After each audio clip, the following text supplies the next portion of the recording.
pride destroys a lot of people faster than poverty. Impakamo ilimaza noma ibhubhise abaningi kakhulu okudlula ukuthi ubumpofu bungaku ebhubhisa. Shuthi uma ucabanga ukuthi into ebhubhisa kakhulu ubumpofu, cabanga futhi, think again. I-pride ibhubhise abaningi.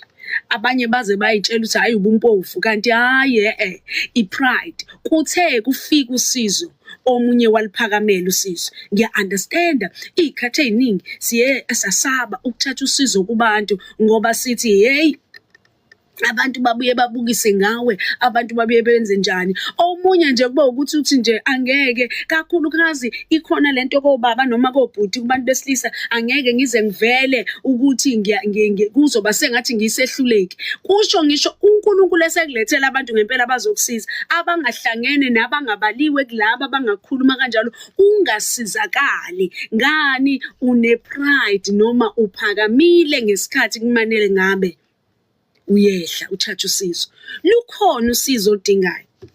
Inkinga khona lento kuwe eyitshela ukuthi uma ngamukela lolu sizo ngizongabe azangazi ngikhuluma nobani. Khona lo engimuzwe emoyeni wami okunento isolution yale nkinga obhekene nayo ikhona futhi sebeke bakutshela bathi hayi thina singakusiza. Uma kuwukuthi awunankinga wasuhlehla baba wami noma bhuti wami noma sisi wami wahlehlela emuva wathi awungeke ngeze ngikwazi nje kuyoba yini ibona bethi bangisiza kodwa lolu sizo belivela kuNkulunkulu. Ingakho ngelinye ilanga ngeke ngikhuluma ngento ukuthi uNkulunkulu akakuvula amehlo ukwazi ukubona abantu abalethwe uNkulunkulu empilweni yakho ukuze babe isolution kulento obuyikhulekela.